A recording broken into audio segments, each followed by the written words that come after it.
Close your eyes for 5 seconds and go back. It's Christmas 2009. You're standing in a packed IMAX lobby, slipping on those big plastic 3D glasses for the very first time. The lights go down, a seed lands on a Marine's hand, and for the next 3 hours, you're not on Earth anymore. 16 years later, that same feeling is starting to come back. There's growing early buzz around James Cameron's next chapter, Avatar, Fire and Ash, and people who've seen internal previews or industry presentations are saying it's bigger, darker, and more emotional than anything he's ever done.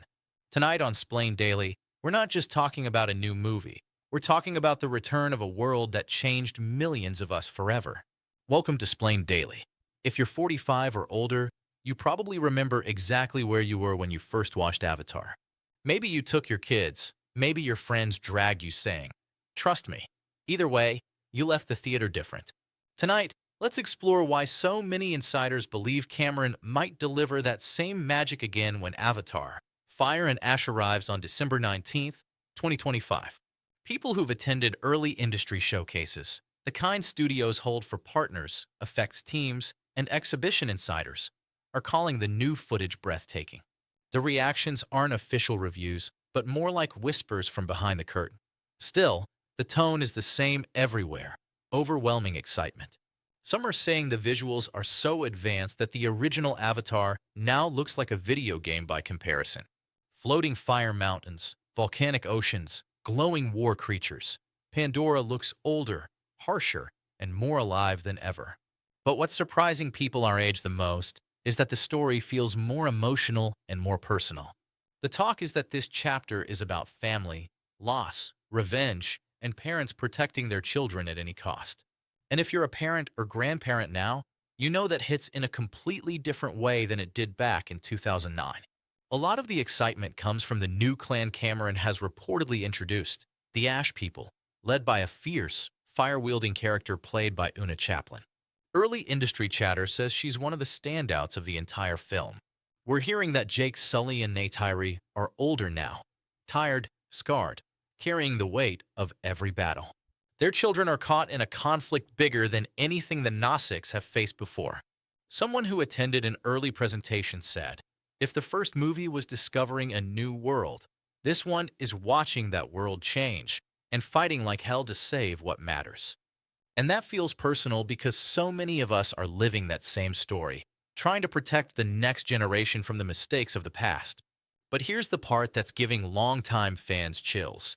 Even as Cameron builds new tribes, new creatures, and new threats, he hasn't forgotten what made us fall in love in the first place. The Banshees are still there. The Tree of Souls still glows. The forests still move as if they're breathing. And there are rumors, just rumors, but powerful ones, of a moment where Jake and Neytiri ride together again. Some who claim to have seen glimpses of it say grown adults were emotional just watching unfinished footage.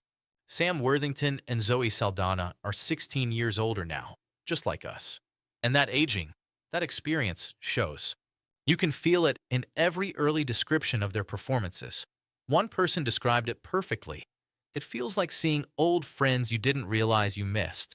What's also interesting is how personal this new film seems. Back in 2009, many of us walked out of the theater thinking about our own planet. Some people planted trees, some recycled more, and some even changed careers because Pandora reminded them how beautiful life can be. Fire and Ash, according to early buzz, isn't backing away from that emotional punch.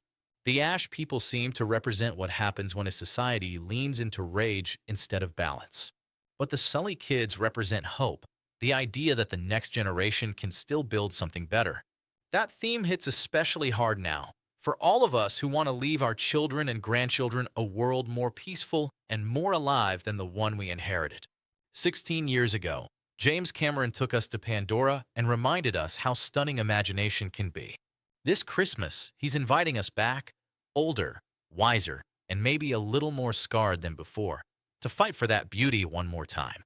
If these early industry reactions are any indication, Avatar, Fire, and Ash isn't just a sequel. It may be the emotional high point of the trilogy, and possibly the most ambitious chapter Cameron has ever created. And the best part? We get to experience it together, just like we did the first time.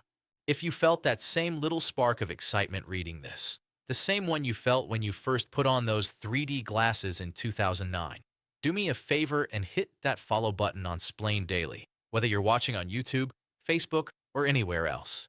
And I want to hear from you. Are you planning to see Avatar, Fire and Ash on opening weekend?